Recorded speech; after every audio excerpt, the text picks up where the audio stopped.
it's Molly here. Um, so you guys might have seen that yesterday we rounded Cape Horn, which was pretty epic. It's a big kind of monument and milestone for any sailor, especially going around nonstop. That's the first land that we've seen since the Verdes, so it's been a long time. And also the only land that probably we'll see until we get back to Brest.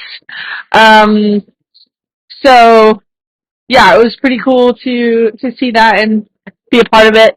Um, yeah, the past 2 days leading up to Cape Horn were like they weren't that bad, but it was 30, 40 knots of breeze, and the sea state was a bit choppy. Um, but truly, we I think got really lucky in the weather that we had. I've heard stories of people having up to 70, 80 knots going through there before and after. So I think we got off really easy. And as soon as we turned the corner, we had a very flat, calm sea state and like 20 knots. And it was beautiful, beautiful champagne sailing right after Cape Horn.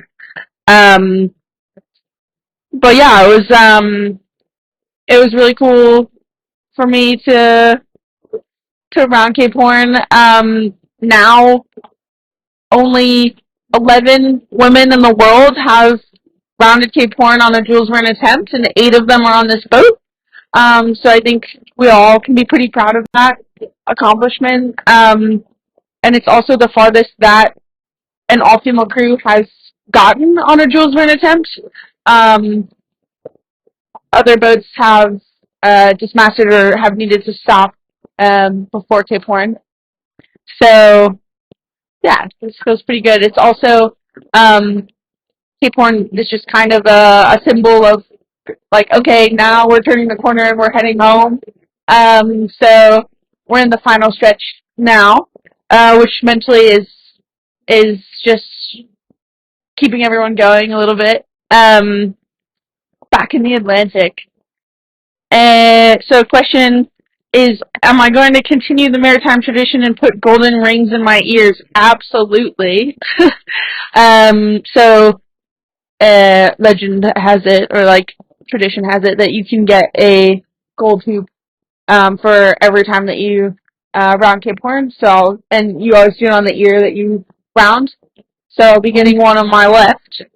I'm also thinking about which new tattoo I should get. Traditionally, at least in the U.S., you can get a fully rigged tall ship. That's a little bit much for me, but I'm thinking about other options.